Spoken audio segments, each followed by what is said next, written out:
Bosarakate kibushandenge. Rintokati shase kabarandenge rendi. Rotererenbaka ushote tasante kebagando hoterende. Itakabahoto hotode. Sore bambamba teke dindu shase regendenge bambamba. Tenindo ta ta ta ta. Tisate kerundinga bakato te shase te tetere. Butakaringanda kagobokoto sote kedina ta ta tota. Rente ki robo shoso dende bodo. Isade dando katakada shosante kemba. Remba baba ke koto ti serende ta ta ta hongo. Je crois en l'Esprit Saint qui est Seigneur et qui donne la vie. Il procède du Père et du Fils.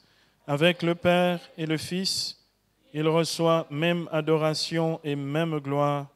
Il a parlé par les prophètes. Amen. Seigneur Saint-Esprit, merci pour ta présence. Merci de te répandre, de te manifester, de te communiquer au milieu de nous. Nous voulons te dire bienvenue dans nos vies, bienvenue dans nos cœurs. Parle à nos cœurs, révèle-toi dans nos intelligences et donne-nous à travers cet enseignement de nous laisser enseigner par toi qui est l'Esprit de vérité. Bénis-nous et garde-nous dans ta présence tout au long de ce moment où nous voulons entendre ta voix. Viens toi-même nous donner l'amour de l'Écriture, de la parole de Dieu. Donne-nous de pouvoir laisser cette parole s'accomplir en ce jour dans nos vies. Amen. Bien-aimés, nous allons aborder notre 6e leçon dans ce séminaire de croissance sur la prophétie.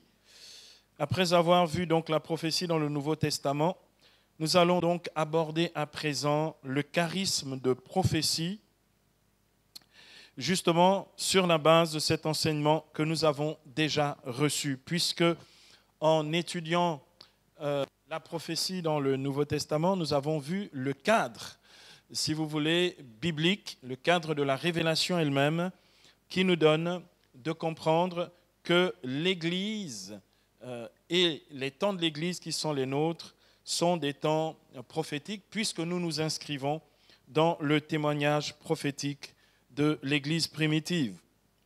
La prophétie est un don charismatique, et ça, c'est une affirmation qui est non seulement biblique, mais aussi doctrinale. La prophétie est un don charismatique, autrement dit, une forme spontanée et gracieuse de la manifestation du Saint-Esprit.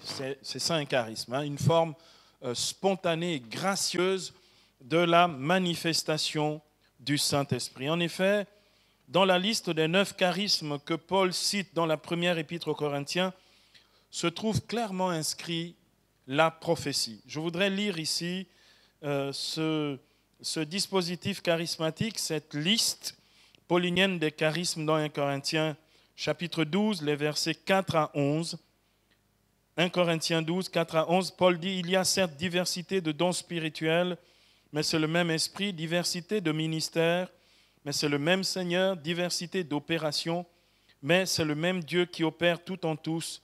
À chacun, la manifestation de l'Esprit est donnée en vue du bien commun. À l'un, c'est un discours de sagesse qui est donné par l'Esprit, à tel autre un discours de science, selon le même Esprit, à un autre la foi, dans le même Esprit, à tel autre les dons de guérison, dans l'unique Esprit, à tel autre la puissance d'opérer des miracles, à tel autre la prophétie, à tel autre le discernement des esprits, à un autre la diversité des langues, à tel autre le don de les interpréter. Mais tout cela, c'est l'unique et même Esprit qui l'opère, distribuant ses dons à chacun en particulier comme il l'entend. Nous avons donc ici clairement présenté ces dons charismatiques, en tout cas ceux qui étaient pratiqués à Corinthe du temps de Paul, parce qu'effectivement, cette liste de Paul est à compléter avec d'autres listes que vous trouvez dans particulièrement l'Épître aux Romains, dans Romains 12, où l'apôtre Paul donne justement à partir du verset 3 une liste supplémentaire avec surtout des charismes liés à l'assistance et à la miséricorde, ce que l'on appelle les charismes de service. Donc, dans cette liste que nous venons de lire ici, on voit clairement dans 1 Corinthiens 12, 10 que Paul parle explicitement du charisme de la prophétie.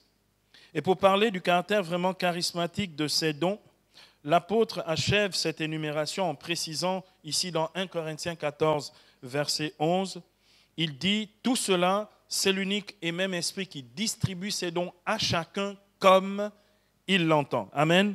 Ça veut dire que personne ne peut dire qu'il est plus méritant, personne ne peut dire que ça dépend de lui, de sa sainteté, ou ça dépend du fait qu'il soit plus ancien dans la foi. Personne ne peut dire qu'il a étudié donc il mérite. D'accord ? Le Saint-Esprit donne à qui il veut, quand il veut et comme il veut. C'est lui qui distribue ses dons à chacun comme il l'entend. Quelqu'un me donne un amen. C'est lui qui le fait. Et bien aimé, nous avons donc ici clairement l'indication que la prophétie est véritablement un charisme. Rappelons toutefois que le but final de ces dons n'est pas le fait de trouver de la considération aux yeux des gens ou dans la communauté, d'accord, pour faire le fier, etc., ou pour sa propre gloriole, comme dit l'Écriture. Le but, c'est l'édification de l'Église. Paul dit, dans 1 Corinthiens 14, 12, ce passage que j'ai déjà plusieurs fois cité depuis le début de ce séminaire, « Puisque vous aspirez aux dons spirituels, cherchez à les avoir en abondance, dons spirituels ou dons charismatiques, cherchez à les avoir en abondance pour l'édification de l'assemblée. » L'édification de l'assemblée. L'assemblée, c'est l'ecclésia que l'on traduit ou assemblée ou église. D'accord ? L'édification donc de l'église. Le but de ces phénomènes ou de ces dons charismatiques, c'est l'édification, c'est-à-dire la construction de la vie spirituelle de chacun ou la construction du corps communautaire. La réalité des charismes est une vérité dogmatisée par le Concile Vatican II. Et je voudrais tout de suite commencer par la doctrine pour que nous sachions sur quel fondement, à la fois les Écritures, mais aussi l'enseignement officiel de l'Église, sur quel fondement se situe notre enseignement. Le Concile Vatican II a dogmatisé donc la vie charismatique lorsqu'elle déclare dans la constitution dogmatique sur l'Église, donc la constitution Lumen Gentium, que l'on abrège LG depuis le début, lorsque le Concile dit ceci au numéro 4 de Lumen Gentium, « L'Esprit habite dans l'Église et dans le cœur des fidèles comme dans un temple. En eux, il prie et atteste leur condition de fils de Dieu par adoption. Cette Église qu'il introduit dans la vérité tout entière et à laquelle il assure l'unité dans la communion et le service, il l'équipe et la dirige grâce à la diversité des dons hiérarchiques et charismatiques et l'orne de ses fruits. » Donc le Saint-Esprit dirige l'Église par la hiérarchie, c'est-à-dire les ministères ordonnés, mais il la dirige aussi par les dons charismatiques. Ici, j'attends un amen. Donc, le Saint-Esprit opère pour que l'Église soit véritablement vivifiée par l'Esprit. Il agit dans les sacrements et les ministères, comme il agit aussi de façon charismatique.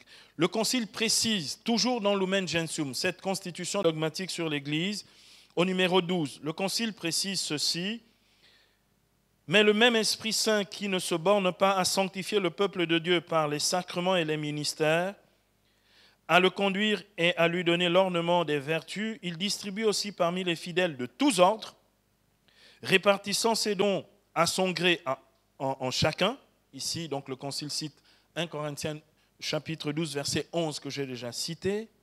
« Les grâces spéciales qui rendent aptes et disponibles pour assumer les diverses charges et offices utiles au renouvellement et au développement de l'Église suivant ce qu'il est dit, c'est toujours pour le bien commun que le don de l'Esprit se manifeste dans un homme. Ces grâces, des plus éclatantes aux plus simples et aux plus largement diffusées, doivent être reçues avec action de grâce et apporter consolation, étant avant tout ajustées aux nécessités de l'Église et destinées à y répondre. Les dons charismatiques doivent être reçus dans l'Église avec action de grâce. Amen. Nous devons donc être reconnaissants à Dieu de nous faire cadeau de ces dons. À propos de la nécessité d'exercer les dons charismatiques, le Concile Vatican II dit dans le décret sur l'apostolat des laïcs, en latin Apostolicam Actuositatem.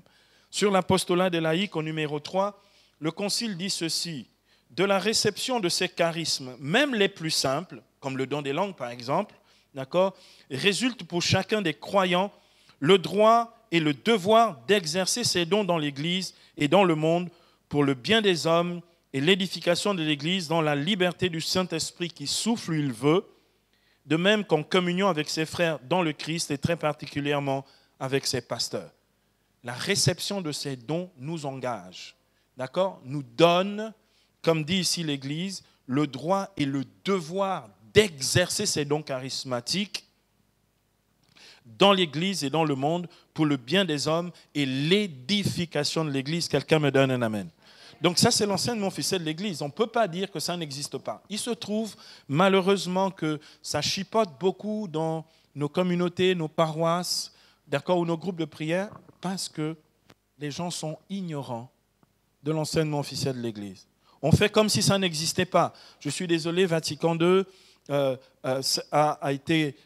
s'est clôturé en 1965. Ça fait donc 50, ça fait maintenant, si c'est 1965, donc ça fait plus de 50, combien d'années? Ça fait 55 ans, puisque nous sommes en 2020. D'accord? Ça fait donc 55 ans. Et depuis 55 ans, on continue à se demander si on a le droit d'exercer les charismes dans l'Église et on continue à en faire des histoires. En fait, c'est tellement stupide et ridicule. Plus récemment, justement, notre bien-aimé pape François déclarait à propos des charismes, en ces temps où beaucoup se questionnent sur le caractère imprévisible de l'action charismatique dans l'Église, voici ce que disait le pape François. Et j'aime bien ce qu'il dit. Il disait ceci, donc c'était le 19 mai 2013, « L'Esprit Saint apparemment semble créer du désordre dans l'Église parce qu'il apporte la diversité des charismes, des dons, mais tout cela, au contraire, sous son action est une grande richesse parce que l'Esprit Saint est l'esprit d'unité qui ne signifie pas uniformité, mais ramène le tout à l'harmonie. Dans l'Église, c'est l'Esprit Saint qui l'a fait, l'harmonie. L'un des pères de l'Église a une expression qui me plaît beaucoup. L'Esprit Saint est ipse harmonia est. Il est précisément l'harmonie.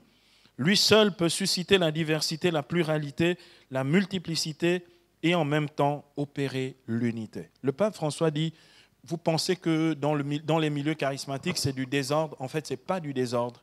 C'est le Saint-Esprit qui crée la diversité et l'harmonie dans l'Église. Quelqu'un me donne un amen.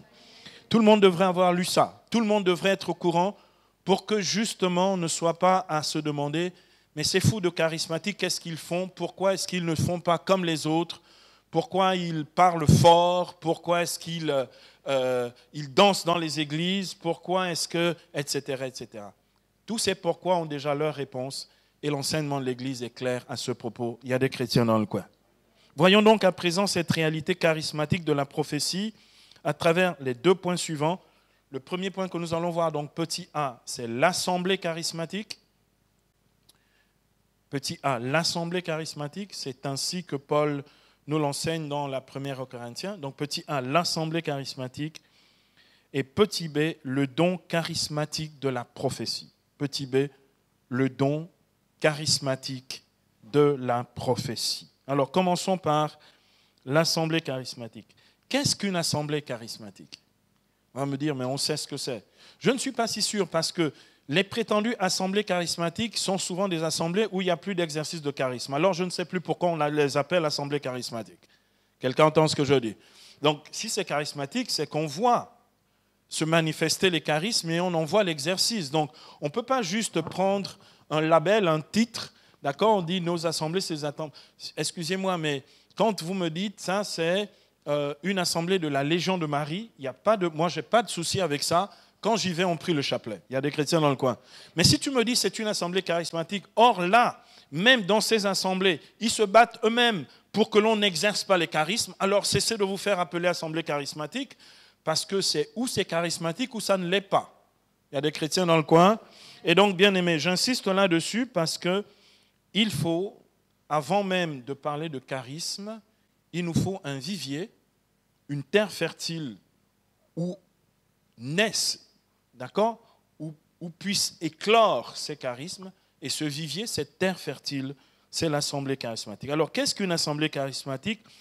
C'est le lieu de la manifestation du Saint-Esprit à travers la parole, prière, prédication et prophétie, et à travers des phénomènes charismatiques, signes, prodiges, miracles et effusion du Saint-Esprit. D'accord? Qu'est-ce qu'une assemblée charismatique? C'est le lieu de la manifestation du Saint-Esprit à travers la parole, prière, c'est la parole, prédication, c'est la parole, prophétie, c'est la parole. D'accord? Bien aimé, j'aimerais quand même attirer notre attention. Une prière inspirée, qui n'est qu'une prière, peut être le chemin par lequel Dieu parle à quelqu'un.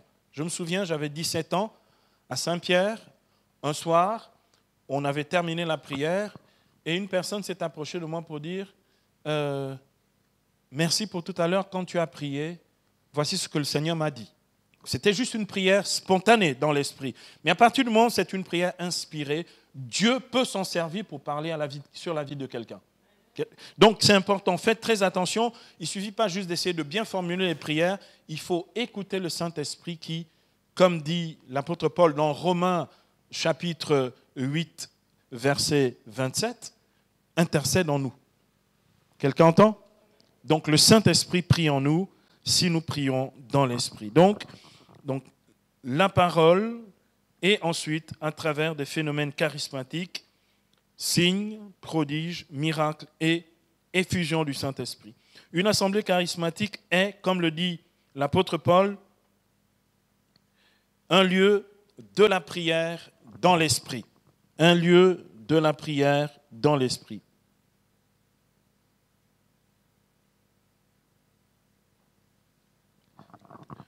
L'apôtre le dit dans Éphésiens 6, 18, priez en tout temps dans l'Esprit, comme on le voit clairement à partir de la Pentecôte dans les Actes des Apôtres. Les apôtres, vous pouvez aller regarder dans Acte 2, Acte 4, Acte 5, toutes les fois qu'ils se réunissent pour prier, le Saint-Esprit se manifeste, il y a des signes charismatiques, il y a des œuvres de la grâce de Dieu qui se font, il y a des guérisons, il y a des délivrances, etc., etc. Ce sont des assemblées typiquement charismatiques. Plusieurs éléments importants permettent de bien vivre l'assemblée charismatique. Il s'agit des 4 éléments suivants qui sont un peu les 4 piliers de l'assemblée charismatique. Je vous les donne, peut-être qu'il y en a qui ne sont pas au courant, mais même s'il y en avait qui étaient au courant, c'est toujours bien de se rafraîchir la mémoire. Les 4 éléments importants qui permettent de bien vivre l'assemblée charismatique sont, premièrement, la vision préparatoire de l'assemblée charismatique, la vision préparatoire à l'assemblée ou de l'assemblée charismatique. Deuxième élément, la louange dans l'esprit. La louange dans l'esprit qui est une louange charismatique et prophétique. La louange dans l'esprit. Ensuite, troisièmement, la prédication charismatique ou la prédication dans la puissance de l'esprit. Parce que je peux prêcher dans l'esprit ou bien je peux juste prêcher avec mon intelligence. C'est mieux avec les deux. Quelqu'un me donne un amen. Donc la prédication charismatique ou dans la puissance de l'esprit. Et quatrième et dernier élément de ces éléments constitutifs d'une vraie assemblée charismatique, c'est l'exercice des dons charismatiques et des manifestations charismatiques de l'esprit, comme il l'entend, comme nous venons de le lire dans 1 Corinthiens 12, 11. Tout cela, c'est le même esprit qui distribue ses dons à chacun, en particulier comme il l'entend. donc comme il l'entend. Voyons à présent ces 4 éléments constitutifs d'une assemblée charismatique. Je veux les reprendre ici en vous en donnant aussi les fondements bibliques pour que vous compreniez pourquoi ces 4 éléments sont indispensables et à chaque fois pour que ce soit une assemblée charismatique. Je ne sais pas, le reste de ce qui se passe dans nos milieux, je ne sais pas exactement ce que c'est. Ce sont des assemblées ritualisées, d'accord, où on a un début et une fin, et il faut absolument faire ce canevas-là pour rassurer tout le monde. Mais en fait, il y a très peu de place pour la liberté spontanée et souveraine du Saint-Esprit. Parce qu'il faut d'abord commencer par la prière de repentance, puis ensuite on chante un cantique, et ensuite on invoque, première invocation au Saint-Esprit, ensuite on passe à la parole, et ensuite, après la parole, un petit commentaire, après le petit commentaire. Bon, si c'est un commentaire, ce n'est pas une prédication, donc à quoi s'attendre? Après, bon, on s'essaye à prier en langue, parce que ça aussi c'est préprogrammé, et puis après, donc, on donne quelques paroles de connaissance, c'est à peu près le top dans l'affaire. Et puis, quand on a terminé, on chante 2 cantiques d'action de grâce. Si quelqu'un est bien disposé, il donne un témoignage, mais en général, personne ne veut témoigner.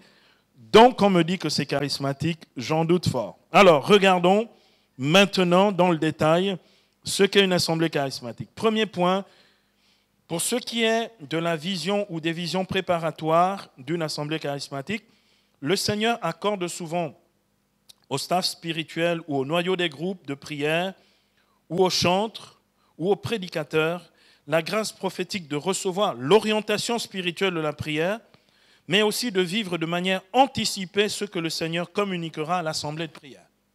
D'accord? Ça se déclenche de cette manière-là. C'est-à-dire qu'il y a toujours une vision préparatoire à une assemblée et il faut être attentif à ça. Pourquoi?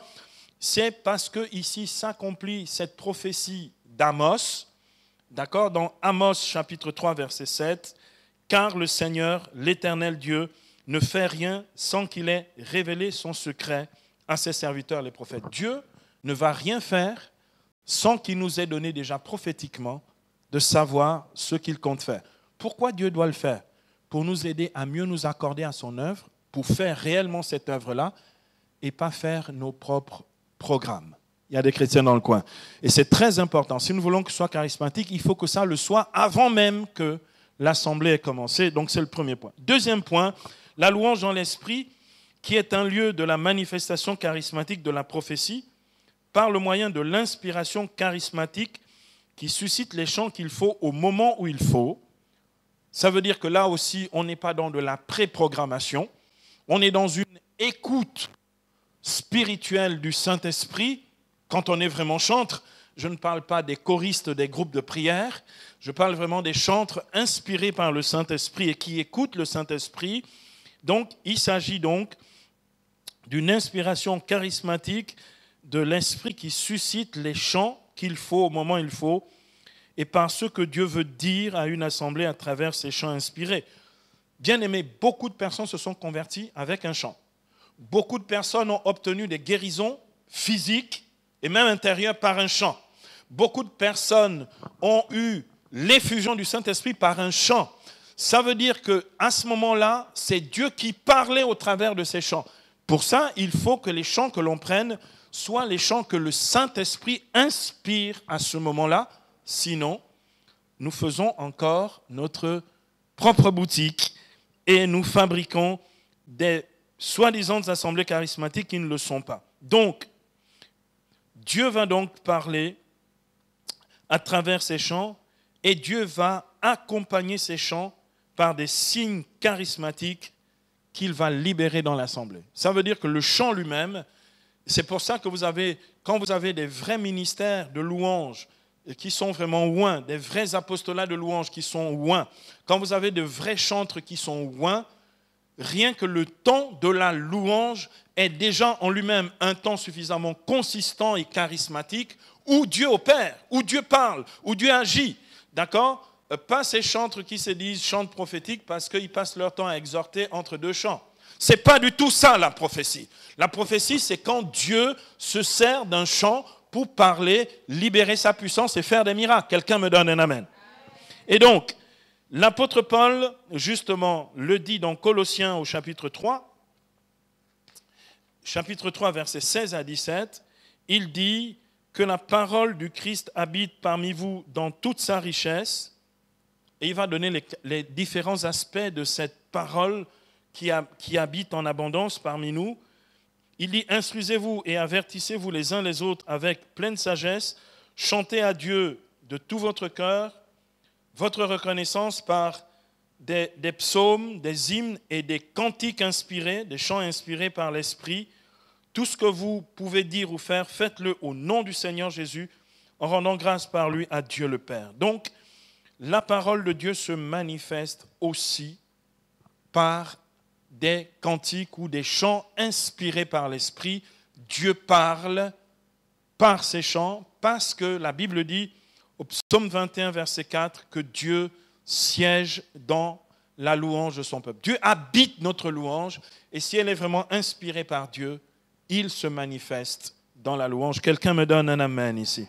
Ensuite, troisième point important pour l'assemblée charismatique, c'est la prédication charismatique.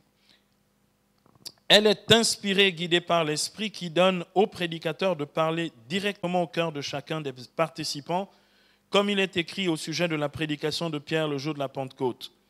Voici ce que dit l'évangéliste dans Acte 2, 37 à 38. Acte 2, 37 à 38, Luc rapporte ceci. D'entendre ces paroles, ceux de la prédication de Pierre, ceux qui l'écoutaient eurent le cœur transpercé et ils demandèrent à Pierre et aux apôtres, « Frères, que devons-nous faire ?» Pierre leur répondit, « Convertissez-vous et que chacun de vous se fasse baptiser dans le nom du Seigneur Jésus-Christ pour le pardon de ses péchés, alors vous recevrez le Saint-Esprit. » Bien-aimés, la prédication, c'est la prédication de l'Évangile. La Bible dit dans Marc 1, 14 que Jésus prêchait l'Évangile. Il est écrit dans Marc 16, 15, « Allez dans le monde entier proclamer la bonne nouvelle à toute la création. » D'accord ? Le Christ envoie proclamer la bonne nouvelle, c'est-à-dire l'Évangile.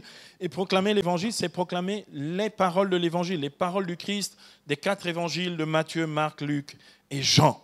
D'accord ? Et cette prédication, comme dit Marc 16, verset 20, est accompagnée de signes et de miracles. D'accord ? Il est écrit, les disciples s'en allèrent prêcher en tout lieu, le Seigneur agissant avec eux, confirmer la parole par les signes et les prodiges qui l'accompagnent. Bien-aimés, nous ne pouvons plus nous contenter dans nos assemblées de faire de gentilles exhortations. C'est bien de temps en temps, mais l'exhortation a un seul but, c'est de corriger et d'encourager. Si tu veux des miracles, il faut prêcher l'Évangile. Quelqu'un me donne un amen ? Et si je prêche en étant moi-même oint, rempli du Saint-Esprit, en écoutant le Saint-Esprit qui me parle pendant que je parle, c'est-à-dire qui me donne de parler de manière juste, à propos, de manière contextuée, qui fait en sorte que lorsque je parle, chaque personne qui entend se sent personnellement concernée par ce qui est dit, alors là, je ne suis plus seulement en train d'essayer d'expliquer quelque chose. Dieu parle prophétiquement par la prédication. Quelqu'un me donne un amen. Je me souviens un jour, c'était en 2004, à la fin d'une prédication, c'était ce grand moment charismatique des diffusions du Saint-Esprit que nous avons eu en 2004 au lycée technique. Il y avait un forum international des jeunes organisé par la communauté des Béatitudes. À la fin de la prédication du samedi, il y a un monsieur qui souffrait d'acouphènes, qui entendait mal et qui était guéri pendant la prédication. Les bruits ont disparu. Il entendait distinctement. Le monsieur est venu me trouver pour me dire, vraiment mon père, je suis très touché parce que j'avais l'impression que la prédication me parlait personnellement. On a l'impression que quand vous prêchez, vous nous suivez dans notre maison, vous savez où on part, etc., etc. On se sent tellement visé personnellement. Ça, c'est la prédication charismatique. Il y a des chrétiens dans le coin. 4e point important, bien aimé, pour justement une assemblée charismatique, enfin, dans une assemblée réellement charismatique, on voit s'opérer l'exercice des dons charismatiques. Paul les a énumérés tout à l'heure, la foi, le discernement des esprits, les guérisons, les miracles, la prophétie, etc. Donc, on voit donc s'opérer l'exercice des dons charismatiques qui s'accompagne souvent des manifestations charismatiques de l'esprit. Et ces manifestations sont de multiples genres. Les larmes, les gens qui se mettent à pleurer, les gens qui sont secoués charismatiquement, ceux qui tombent dans le repos du Saint-Esprit, ceux qui sont délivrés s'ils sont infestés par des puissances démoniaques, les malades qui guérissent, les paralytiques qui bondissent, etc., etc. Ça, ce sont des manifestations charismatiques de l'Esprit. C'est ce que l'on voit dans les prières charismatiques faites par les disciples dans le livre des Actes des Apôtres. Je vous rapporte ici juste un exemple dans Actes chapitre 4, versets 29 à 31, l'un de mes passages préférés des Actes des Apôtres. Acte 4, 29 à 31, il est écrit « Voici la prière des disciples. Et maintenant, Seigneur, accorde à tes serviteurs de prêcher ta parole en toute assurance. Étends donc la main pour que se produisent des guérisons, des signes et des prodiges par le nom de Jésus-Christ, ton saint serviteur. » Il est écrit à la fin de leur prière, l'endroit où ils se trouvaient réunis se mit à trembler, tous furent remplis du Saint-Esprit et se mirent à proclamer la parole de Dieu avec assurance. Quelqu'un me donne un amen. Bien-aimés, ça c'est juste leur prière. Ils prient, ils élèvent la voix, ils prient dans le Saint-Esprit, l'endroit où ils se trouvent réunis tremble, ils sont visités du Saint-Esprit et ils demandent que se produisent des signes, des prodiges et des miracles au nom de Jésus. Ils sont tous remplis du Saint-Esprit et proclament ou prêchent la parole de Dieu avec assurance. Quelqu'un me donne un amen. Bien-aimés, ces quatre choses, ces quatre réalités de grâce font l'assemblée charismatique. Quand vous n'avez pas ça, il n'y a pas d'assemblée charismatique. Je suis désolé, on ne peut pas tricher. C'est ça ou ce n'est pas ça. Il y a des chrétiens dans le coin. Amen. Tels sont donc les éléments constitutifs de l'assemblée typiquement charismatique dans lesquels émerge et s'exerce la prophétie. Si vous n'avez pas ce terreau, si vous n'avez pas cet environnement, il sera très difficile d'exercer réellement la prophétie. Voyons donc petit b à présent, puisque nous avons vu le cadre dans lequel naît et dans lequel Dieu fait éclore le charisme de prophétie. Regardons maintenant, petit b, le don charismatique de la prophétie. Regardons ça de près. Comme nous l'avons déjà vu énuméré ici par l'apôtre Paul dans 1 Corinthiens 12, 10, la prophétie fait partie des dons charismatiques de l'Esprit. Paul encourage d'ailleurs clairement les chrétiens de Corinthe en leur disant de rechercher avec charité les dons spirituels, en particulier celui de la prophétie, dans 1 Corinthiens 14, 1. Et Paul précise justement, en parlant clairement de la prophétie, comme nous l'avons déjà entendu hier lorsque nous avons parlé de la prophétie dans le Nouveau Testament, dans 1 Corinthiens 14, versets 3 à 5. 1 Corinthiens 14, les versets 3 à 5. Paul dit, « Celui qui prophétise parle aux hommes, il édifie, il exhorte, il encourage. Celui qui parle en langue s'édifie lui-même, mais celui qui prophétise édifie l'assemblée.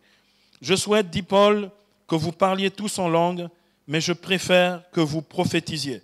Celui qui prophétise l'emporte sur celui qui parle en langue, à moins que ce dernier n'en donne l'interprétation pour que l'assemblée soit édifiée. » Paul insiste sur la nécessité d'exercer les dons de prophétie dans les assemblées charismatiques. Il dit, j'aimerais que vous parliez tous en langue. C'est une bonne chose. Mais je souhaite encore plus que vous puissiez prophétiser pour l'édification de l'assemblée. L'apôtre Paul indique ici deux formes possibles de la prophétie dans l'assemblée charismatique.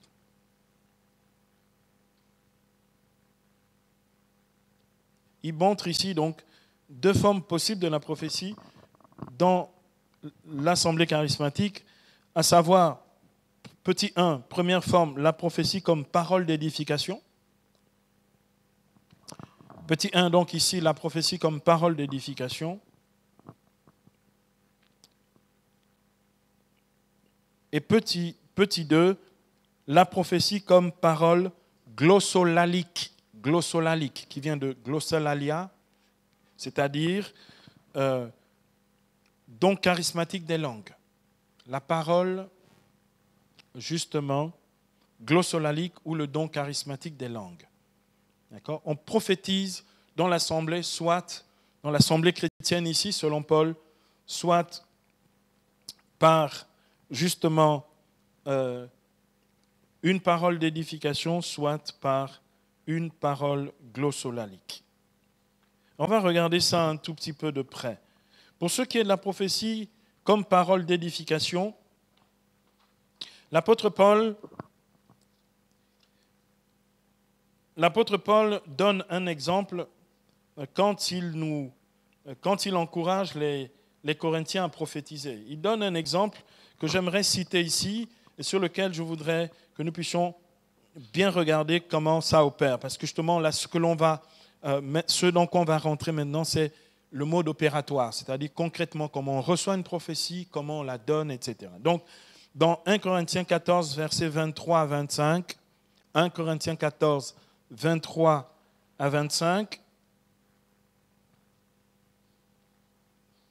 Paul dit, si par exemple l'Église tout entière rassemblée est tout entière rassemblée et que tous parlent en langue, les simples auditeurs ou les non-croyants qui entreront ne vous croiraient-ils pas fous? Si au contraire tous prophétisent. Et Paul insiste beaucoup sur le fait que la prophétie est pour tous. Oh, ici, quelqu'un doit me donner un amen. La prophétie n'est pas réservée, ce n'est pas l'apanage des grands prophètes ou des personnes qui seraient les mieux à même de prophétiser ou les plus méritants. Non. Il dit, si au contraire tous prophétisent, le non-croyant ou le simple auditeur qui entre se voit repris par tous, jugé par tous, le secret de son cœur est dévoilé, il se jettera la face contre terre, il adorera Dieu et il proclamera que Dieu est réellement présent parmi vous. Donc, Paul dit, la prophétie est là pour donner à Dieu de parler clairement dans la vie de ceux qui participent à une assemblée charismatique. Et le Seigneur veut parler pourquoi? Pour encourager, nous l'avons entendu. Donc pour édifier, pour exhorter, pour encourager. Le but de Dieu, c'est d'aider les personnes à entendre sa voix pour marcher justement selon la parole de Dieu. Comme on le voit, cette parole prophétique de connaissance immédiate, dont parle ici l'apôtre Paul, donne à la personne qui reçoit la prophétie de se reconnaître, mais aussi de reconnaître que Dieu est réellement présent dans votre assemblée. Bien-aimés, combien d'assemblées où on cherche la présence de Dieu? Combien d'assemblées où il y a quelques chrétiens, avant même d'y aller, se tâtent et se demandent vraiment, est-ce que je dois vraiment aller? Alors, où j'y vais par devoir ou obligation, ou j'y vais véritablement parce que je rencontre le Seigneur là-bas. Mais je ne parle pas des assemblées qui sont les lieux de bagarre, de disputes, de jalousie et de rivalité. Là, c'est vraiment, bon, là, on n'est même plus dans le Seigneur. Mais je parle vraiment de ces lieux où, finalement, on s'agite beaucoup à faire beaucoup de choses, beaucoup de folklore, mais finalement, on n'est jamais en contact et en communion avec le Dieu vivant. Et ça, c'est dommage parce que, bien aimé, excusez-moi, mais ça fait déserter les assemblées. Quelqu'un entend ce que je dis en français? Nous avons besoin de le rencontrer dans nos assemblées, dans la prière, et c'est vrai que la prophétie nous fait réaliser qu'il est au milieu de nous. Amen. Alors, comment accueille-t-on alors cette manifestation charismatique de la prophétie? Là maintenant, on va parler de choses très très pratiques. Il y a 3 modes habituels par lesquels on accueille la manifestation charismatique de la prophétie. 3 modes habituels.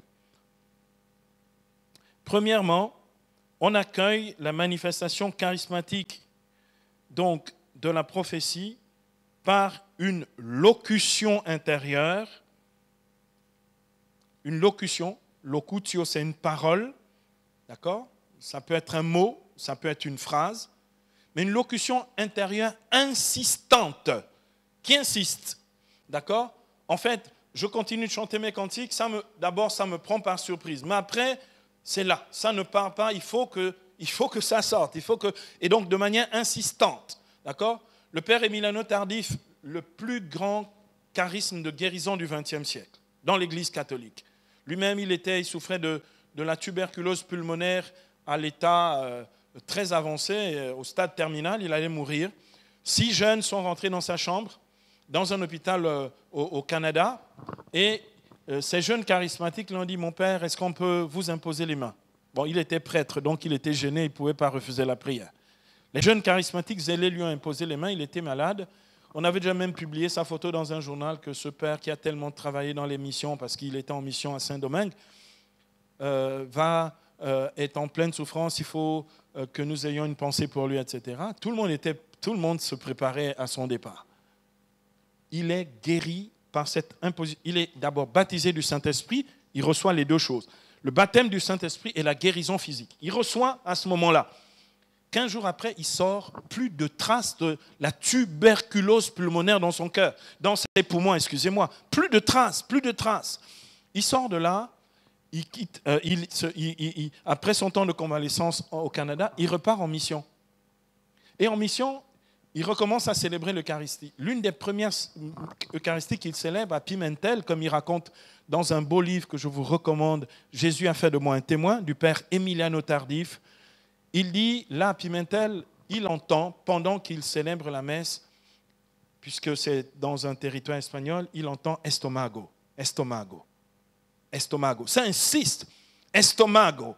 Et là, c'est la première fois qu'il se lève après la communion, il va au micro et il dit le Seigneur est en train d'insister dans mon cœur en disant estomac, estomac. Est-ce que quelqu'un souffre ici d'un problème chronique à l'estomac? Une dame s'est levée et dit le Seigneur te guérit. Elle a été délivrée instantanément. Il y a des chrétiens dans le coin. C'est comme ça qu'il a commencé le ministère charismatique, en fait, de la prophétie. Et, comment dire, j'aimerais terminer avec une anecdote sur le père Tardif. C'est l'homme qui a réussi à faire cesser la guerre au Liban. En 1994, il a organisé le plus grand rassemblement qu'aucun homme, aucun chef politique, personne n'a jamais rassemblé au Liban. Il a rassemblé plus d'un million de personnes. Les gens qui regardaient à la télé étaient guéris. Les gens qui étaient sur place étaient guéris. Il a rassemblé toutes les confessions chrétiennes. Les catholiques, les protestants, les orthodoxes. Et il a rassemblé tous les musulmans, les chiites, les sunnites, tout le monde. Il a rassemblé un peuple seulement en prêchant l'évangile, en exposant le Saint-Sacrement. C'était des centaines et des centaines de paralytiques qui se levaient, qui sortaient des fauteuils roulants, des enfants, etc. Une journaliste qui est elle-même gravement malade a suivi ça à la télé. Elle a été guérie, elle s'est mise à marcher, etc., etc. Bien-aimé, le père Tardif a toujours dit, c'est parce qu'il a été baptisé du Saint-Esprit et qu'il a fait l'expérience de la puissance de Dieu que lui-même est rentré dans le ministère charismatique. Il y a des chrétiens dans le coin. Donc, bien aimé, ce premier point est vraiment important.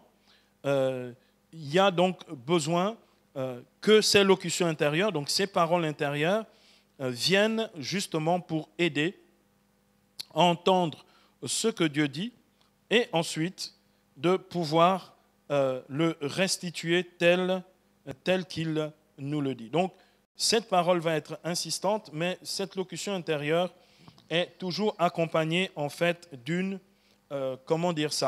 une conviction de foi que Dieu veut que nous puissions donner cette parole. Cette conviction de foi demeure tant qu'on n'a pas donné, tant qu'on n'a pas sorti ce que Dieu lui-même nous demande de donner comme parole. Donc ça, c'est le premier point et c'est très, très, très important. Donc, là, les locutions intérieures. Donc, c'est le premier point. Le deuxième point, ce sont des images mentales ou des images intellectuelles accompagnées d'une signification et portées par une conviction de foi. En fait, c'est une image, on reçoit une image, on voit quelque chose, et Dieu, par cette image-là, comme il faisait avec le prophète Ézéchiel particulièrement, qui qui avait beaucoup d'images, le Seigneur t'explique le sens spirituel de l'image et ce qu'il veut faire à travers ça. Et cette image, ou elle est une image mentale qui s'imprime sur ton imagination, ou c'est une image intellectuelle, c'est-à-dire que ton intelligence comprend tout de suite le sens de cette image, et ça te permet donc de recevoir une parole de prophétie. Il y en a qui reçoivent beaucoup plus facilement par des images, d'autres par locution intérieure. Après, Dieu se sert de toi comme il l'entend. D'accord ? Voilà, ça c'est la deuxième manière, l'un des modes habituels de la manifestation charismatique de la prophétie. Et puis il y a une troisième manière qui est une manifestation somatique ou physique de ce que le Seigneur est en train d'accomplir, particulièrement dans le domaine de la guérison. J'ai exercé un ministère en Côte d'Ivoire dans mes jeunes années de ministère. Au début de mon ministère international, j'avais 23 ans, j'ai exercé le ministère charismatique avec l'un des plus grands charismatiques des années 80, le père Raymond Alter, qui est maintenant décédé, un véritable champion de Dieu, un homme géant, colosse, c'était vraiment un grand serviteur du Seigneur. Et lui et moi, on a exercé le ministère à l'université de Cocody à Abidjan. Je prêchais juste après lui. Après, il m'a dit, après, on fait le ministère ensemble. Bon, j'étais très content, j'étais un petit, j'avais 23 ans. Et j'avais un ancien avec moi. Et c'est toujours le bonheur de faire du ministère avec un grand et de se laisser un peu comme ça stimuler et porter. Donc, lui, ce n'était pas compliqué. Si le Seigneur était en train de guérir un genou, il avait mal au genou. Et tant qu'il n'avait pas donné la parole prophétique, le genou continuait à faire mal.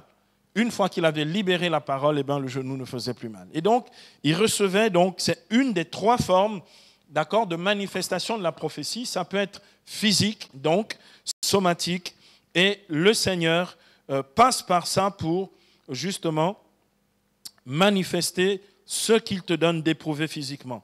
Le Seigneur donc va indiquer clairement dans la partie du corps qui est visitée et guérie ce qu'il fait. Lorsque la parole est donnée, donc, la douleur disparaît aussi de votre corps. Donc, voilà comment on accueille la manifestation charismatique de la prophétie. Locution intérieure, vision mentale ou intellectuelle et par des phénomènes somatiques ou physiques. D'accord ? C'est par ces trois modes. Dieu parle comme ça, d'accord, charismatiquement aux personnes qu'il utilise pour la prophétie. Ça, c'était donc pour ce que j'ai appelé donc les paroles prophétiques d'édification. Voyons maintenant les paroles de la prophétie comme paroles glossolaliques ou donc charismatiques des langues.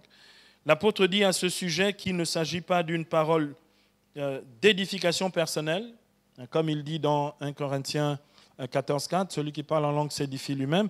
Il dit non, ce n'est pas ce parler en langue-là, mais d'une parole qui doit édifier l'assemblée.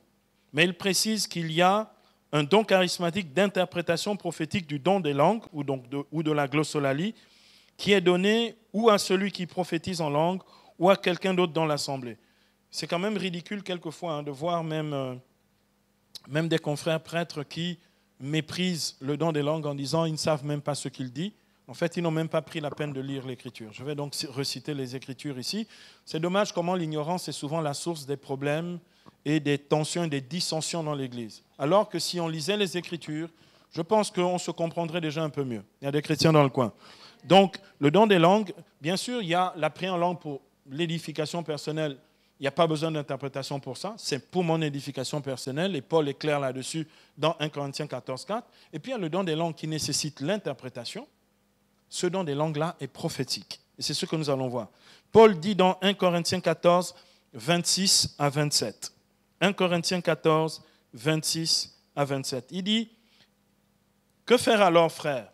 Quand vous êtes réunis, chacun de vous peut chanter un cantique, apporter un enseignement ou une révélation, parler en langue ou bien interpréter. Que tout se fasse pour l'édification commune. Parle-t-on en langue, dit-il, que ce soit le fait de 2 ou 3 au plus, et l'un après l'autre, et que quelqu'un interprète. S'il n'y a pas d'interprète, que le frère se taise dans l'assemblée, qu'il se parle à lui-même et à Dieu. » Donc, Paul dit, On peut parler en langue dans l'assemblée quand on élève la voix en langue dans l'assemblée parce que c'est une prophétie, eh bien, ça emmène une interprétation. L'interprétation charismatique des langues n'est pas une traduction mot à mot de ce qui est dit, mais une compréhension du sens précis de ce qui est révélé par le parler en langue. Ce n'est pas une traduction mot à mot, c'est justement une compréhension précise. Ce que l'on comprend est très précis de ce que le Seigneur dit justement par le don des langues. Donc, ceci étant dit, dans le domaine de la glossolalie, il peut arriver parfois que plusieurs personnes dans l'assemblée entendent eux-mêmes distinctement ce que Dieu dit, comme on le voit le jour de la Pentecôte, lorsqu'il est dit dans Actes 2:6, chacun les entendait parler sa propre langue. Ça, c'est le genre de phénomène qui me sont arrivés des quantités de fois. Je parle en langue, quelqu'un entend distinctement et clairement ce qui est dit dans la langue en question, d'accord ? D'ailleurs, les témoins du jour de la Pentecôte dans Actes 2:11 déclaraient « Nous les entendons proclamer dans nos propres langues les merveilles de Dieu. » Et pourtant, ils étaient en train de parler en langue et d'autres se moquaient en disant qu'ils sont pleins de vin doux. Donc, bien aimés, le don des langues, le don charismatique des langues est un don prophétique lorsque le Seigneur suscite une interprétation prophétique, interprétation qui peut être donnée par celui qui prophétise lui-même en langue ou par un, deux ou trois autres personnes dans l'assemblée. Pour un parler en langue, quelquefois, il peut y avoir 2 ou 3 personnes à donner l'interprétation successivement. Il y a des chrétiens dans le coin. Donc, bien aimés, j'aimerais terminer et conclure avec ce que disait le pape Paul VI, le saint pape Paul VI, qui a accueilli la réalité charismatique du renouveau dans l'Église. C'est quand même lui, d'accord, qui a dit que le renouveau est une chance pour l'Église et pour le monde, d'accord. Saint Paul VI encourageait la pratique des charismes, y compris la pratique de la prophétie, lorsqu'il déclarait le 24 novembre 1971, j'avais 1 an quand il déclarait ça, d'accord, lorsqu'il déclarait « L'esprit est charismatique ». Oh, ici, quelqu'un peut me donner au moins un amen. L'esprit est charismatique, il est prophétique, il est libre et libérateur. Nous ne pouvons certes que nous féliciter de cette prééminence ainsi reconnue à l'Esprit Saint qui, par sa grâce, fait vivre, éclaire, guide et sanctifie l'Église. Au milieu du matérialisme qui règne aujourd'hui et qui éloigne tant d'âmes des réalités spirituelles, cette priorité donnée au charisme de l'Esprit est digne d'éloge. Il dit ceux qui véritablement accueillent ces dons charismatiques, y compris la prophétie, sont véritablement dans le temps de l'Esprit et dans le temps de la grâce que le Saint-Esprit fait à l'Église. Amen. Bien-aimés, nous pouvons tirer 3 leçons de cet enseignement sur le charisme de la prophétie. 3 leçons. Nous pouvons tirer 3 leçons. La première leçon, c'est que pour que le charisme de la prophétie naisse, il faut prier habituellement dans un contexte porteur qui le favorise, à savoir une assemblée charismatique ou avec des personnes qui habituellement prient de façon charismatique. D'accord ? La première leçon, c'est si tu veux voir s'éclore, se libérer, se manifester le charisme de prophétie, il te faut habituellement prier dans une assemblée charismatique ou avec des personnes qui prient charismatiquement. Deuxièmement, le charisme de prophétie se manifeste spontanément, de manière inattendue. Donc ça veut dire, ce n'est pas moi qui préprogramme la prophétie. Il y en a des spécialistes dans nos groupes de prière. Il se trouve quelquefois d'ailleurs que c'est toujours la même prophétie. Vous avez des gens, toute l'année, ils prophétisent la même chose, en visant toujours la même personne, bien entendu. D'accord ? Donc, le charisme de prophétie, donc deuxième leçon, se manifeste spontanément, de manière inattendue.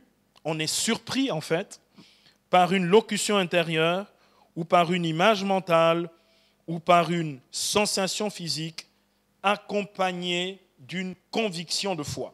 D'accord ? Donc ça, c'est la deuxième leçon. C'était le mode opératoire pour accueillir et exercer justement le charisme de prophétie. Et puis enfin, troisièmement, le charisme de prophétie se manifeste par la parole glossolalique accompagnée d'une interprétation afin que le message soit intelligible pour édifier toute l'assemblée. D'accord ? La parole de prophétie peut justement se manifester par la parole glossolalique ou le don des langues, accompagnée d'une interprétation afin que le message soit intelligible pour édifier toute l'assemblée. Alléluia. Rembambamba, kote chasakarende. Kiro bababa hotoko shodengende titahobo kototo sente. Remba katatata sataka robo shondende. Bien-aimés, nous allons nous lever dans sa présence et laisser maintenant que ce que nous avons reçu hier comme don charismatique de la prophétie puisse éclore maintenant par le Saint-Esprit. Rembambamba keretokoto shosondenge. Rembambamba, ouvre-toi à sa présence, à sa communication et à son agir. Rondenge mbaratakata robotondete. Tesateke rimba karoto chassete kendeke. Rembambamba kerengende kerataka robobobobo koto sonde. Bien-aimés, prions encore avec force. Rende kirataka rataka bababa. Rembambamba kerengende chassete kete kimbambamba. Rembambamba kerengende kete sato koto shesende. Ralelende te sokotete ke bababa kerembe ki rotombo shonde ke bababa. Teseta rimba kate bambamba kerembe bembe. Erendengende kete kete kete kete da sate ke bambamba. Role ke mbagata kata kata kata kata. Rembamba. Rembambamba. Rote ke sande kendengende. Bien-aimé, je vois en esprit. Je vois en esprit comme une rosée céleste. Une rosée qui descend sur nous. Une rosée bienfaisante. Une rosée rafraîchissante. Ton corps va être maintenant physiquement rafraîchi par cette eau du ciel, par cette rosée céleste, par cette rosée du Saint-Esprit. Ton corps va être saisi maintenant et tu vas être refroidi par cette rosée céleste. Le Seigneur dit par le prophète, comme la pluie, la rosée descend du ciel pour féconder la terre et faire éclore sa semence. Ainsi ma parole, qui descend du ciel dans ta vie, ne revient pas à moi sans avoir accompli l'objet de sa mission et fait ce que je dis. Reçois la rosée céleste et laisse le Saint-Esprit maintenant éclore ta vie et faire de toi un prophète, une prophétesse qui parle et qui agit de manière charismatique par la puissance du Saint-Esprit. Rembambamba, rondengendenge, kerita sateke rokobata tarendengen. Saint-Esprit de Dieu, nous te disons merci parce que tu sèmes en nous la prophétie et tu arroses par cette rosée céleste ce que tu as semé en nous pour qu'elle puisse éclore, s'épanouir, grandir et nous édifier et faire que nous puissions édifier ton Église, édifier nos bien-aimés frères et sœurs par la prophétie. Rendengemba karende, bosandeke rindeke bababa. Saint-Esprit de Dieu, merci parce que tu fais de nous un peuple prophétique.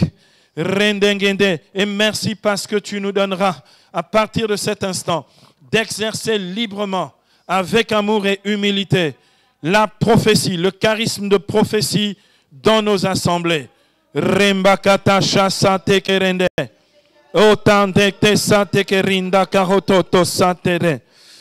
Alléluia. Gloire, honneur à toi, Seigneur. Alléluia.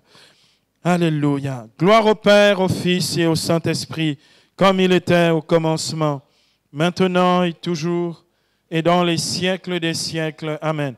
Gloire au Père, au Fils et au Saint-Esprit.